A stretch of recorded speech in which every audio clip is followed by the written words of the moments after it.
Do you know anybody who's super rebellious? Well, if you've been around that person long enough, you know that rebellion can lead to sin. And that sin can oftentimes lead to destruction and even death. And we're going to see that today in Numbers chapters 14 through 15. But first, welcome to Experiencing God, 365 Days to the Bible, Day 60. So today we're going to cover Numbers chapters 14 and 15 and then Psalm 90. Now, Psalm 90 is the prayer that Moses prays in terms of what's happening in Numbers 14 and 15. So in chapter 14, we see the people complain again and they turn rebellious. They turn rebellious against Moses and Aaron. Listen to this, verses 1 through 4. Then the whole community began to weep aloud, and they cried all night. Their voices rose in great chorus of protest against Moses and Aaron.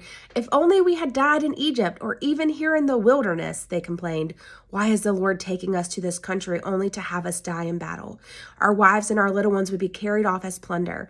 Wouldn't it be better for us to return to Egypt?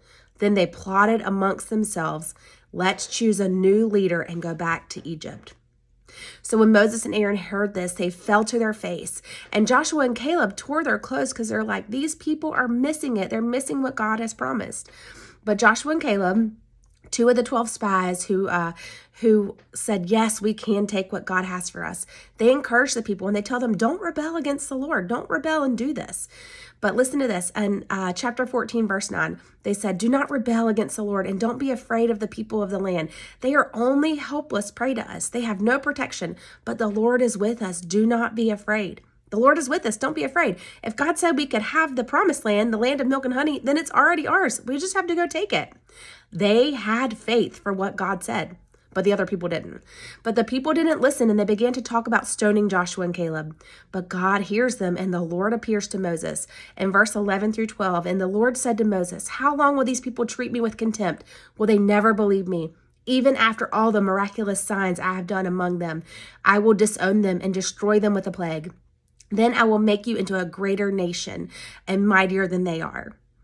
What is the penalty for complaining and rebellion? Disowning from the Lord, being cut off from God.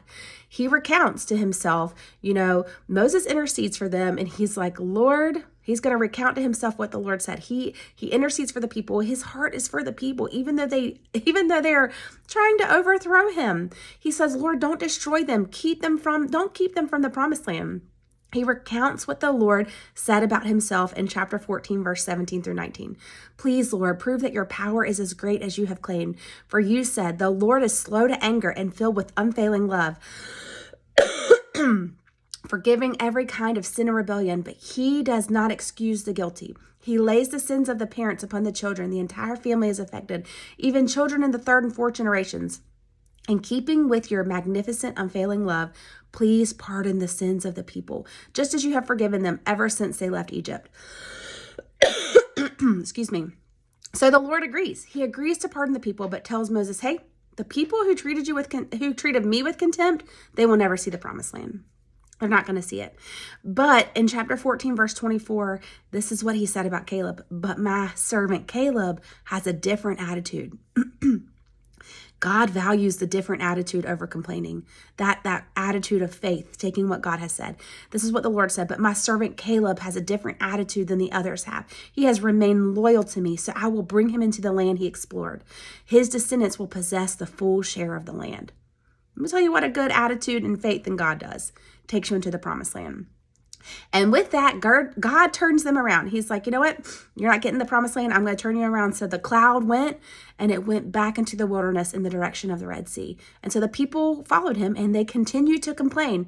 And the Lord is angered even more. In verses 28 through 30, now tell them this, as surely as I live, declares the Lord, I will do to you the very things I've heard you say.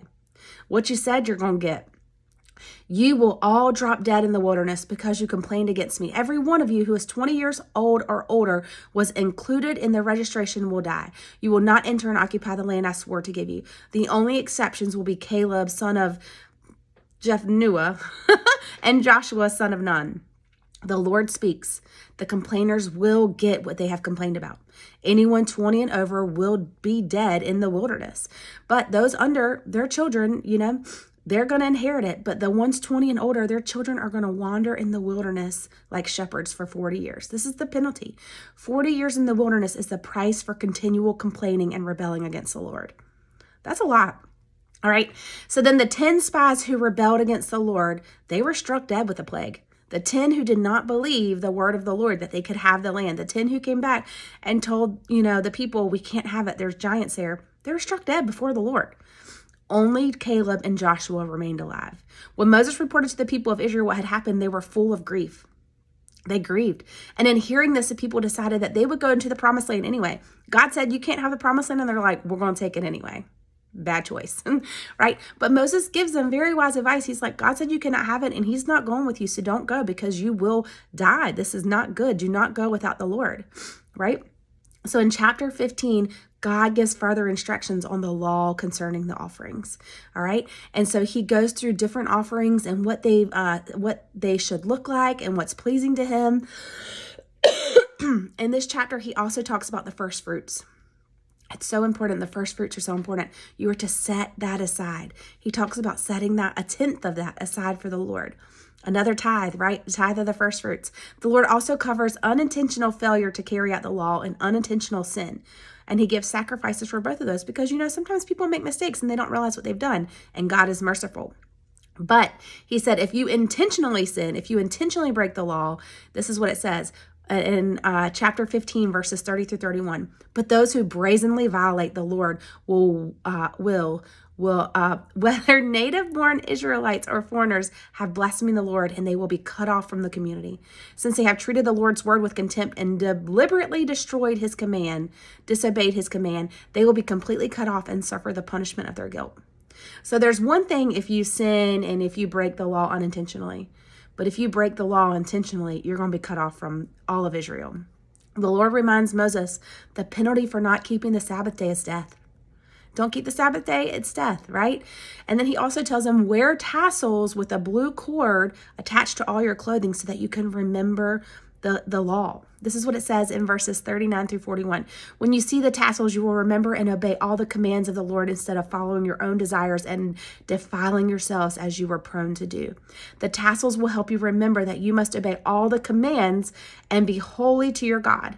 I am the Lord your God who brought you out of the land of Egypt, that I might be your God. I am the Lord your God. That's how chapter 15 ends. Now, if we go down to Psalm 90, if we flip, several pages over and go to Psalm 90, like I said, this is Moses' prayer for what's happened in chapter 14. And he's so grieved by that. And I'll just share with you my favorite verse 14, but you should go read it. Moses understood how short life is in this prayer that he's saying and how insignificant we are as people compared to God. So verse 14 says, satisfy us each morning with your unfailing love, so we may sing for joy to the end of our lives. See, Moses knows that if we get satisfied with the unfailing love and we sing for joy, we don't have that complaining that leads to rebellion, that leads to destruction, that leads to death. What stood out to you today?